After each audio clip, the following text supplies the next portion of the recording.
Hello, everyone. My name is Crystal Napolitano, and welcome to my presentation on safe patient handling.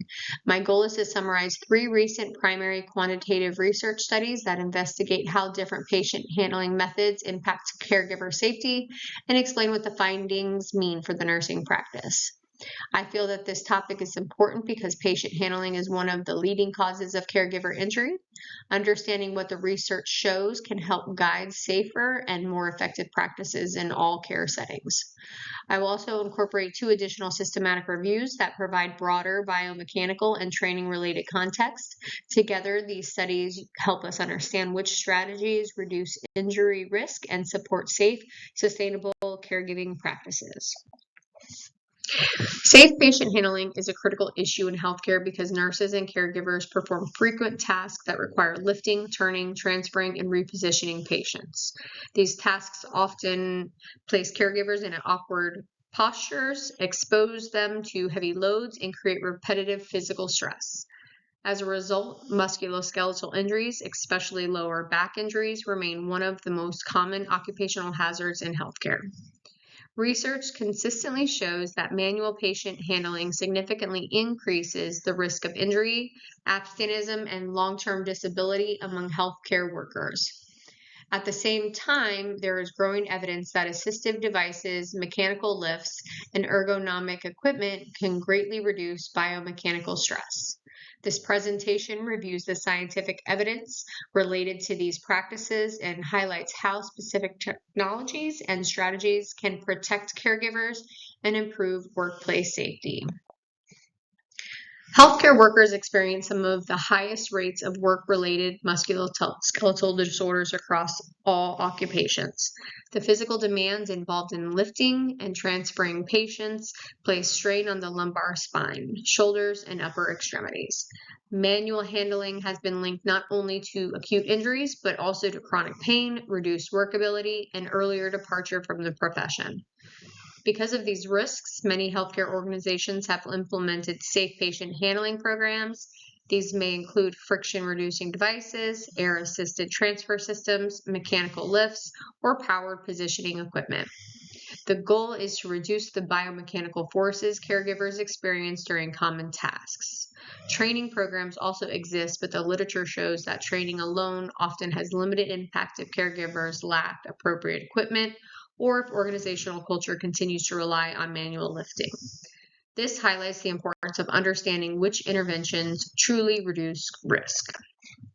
For this literature review, I examined 3 primary quantitative research articles that investigate different aspects of patient handling.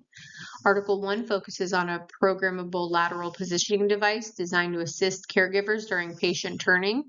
Article 2 compares a robotic-assisted lifting system to a standard Hoyer mechanical lift.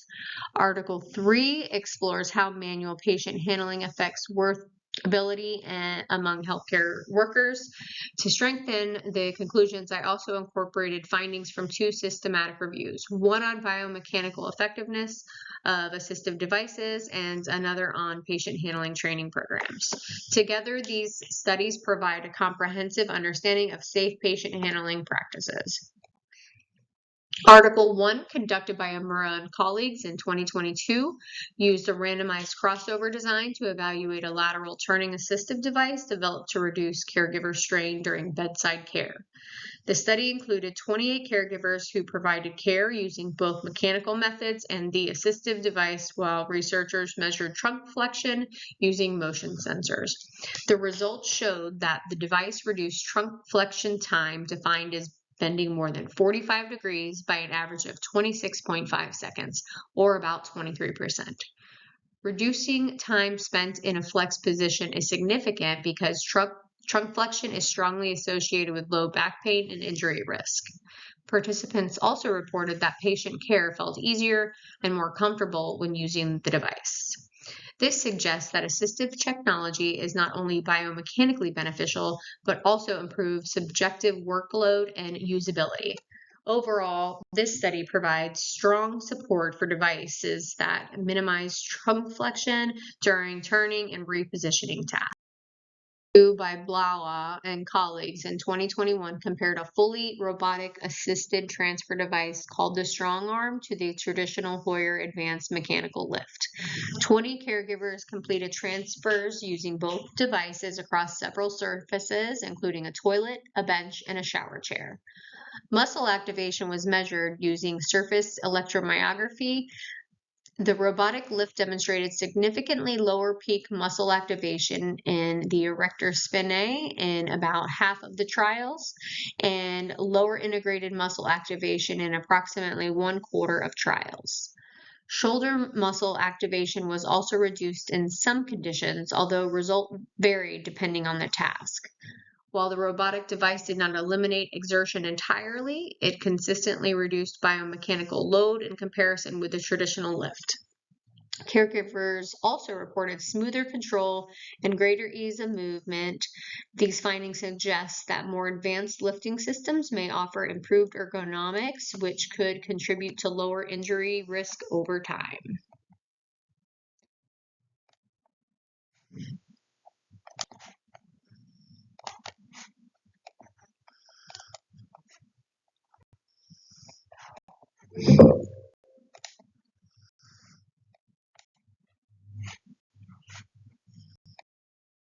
By Bernards and colleagues in 2022 examined the impact of manual patient handling on workability among 304 healthcare workers. Using the Workability Index, the study identified several factors associated with inadequate workability, including the manual patient handling, low back pain, and poor sleep quality. Manual handling increased the likelihood of inadequate workability by 37%, with a prevalence ratio of 1.375.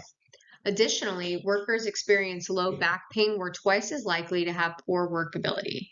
These findings emphasize that manual patient handling not only affects day-to-day comfort, but also has long-term implications for workers' functional capacity and career sustainability.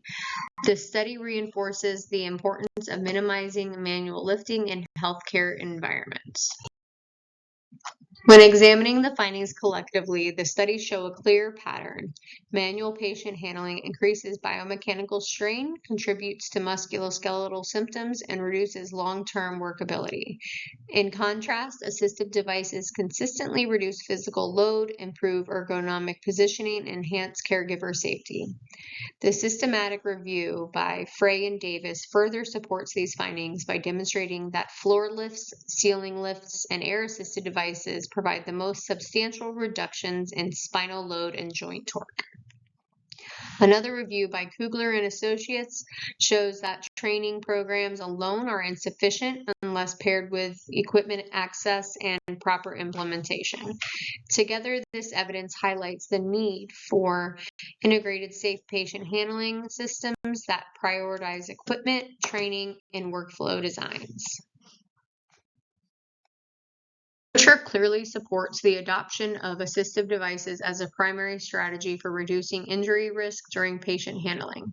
Across studies, technological solutions consistently outperform manual techniques and often perform training alone. At the same time, practice-based barriers such as equipment availability, unit culture, or time pressure can limit consistent use.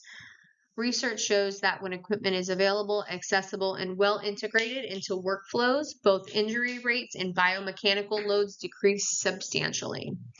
Training remains important, but it is most effective when combined with equipment use and reinforced through organizational policy. Findings have several important implications for healthcare practice. First, healthcare organizations should prioritize investment in ergonomic transfer devices and turning systems, which have demonstrated measurable reductions in physical strain. Second, reducing manual handling is essential for improving long-term workability and reducing turnover among caregivers. Third, policies that promote minimal or no lift environments align with both biomechanical and occupational health evidence. Finally, a comprehensive safe patient handling program should combine equipment access, hands-on training, workflow adjustments, and administrative support to maximize effectiveness.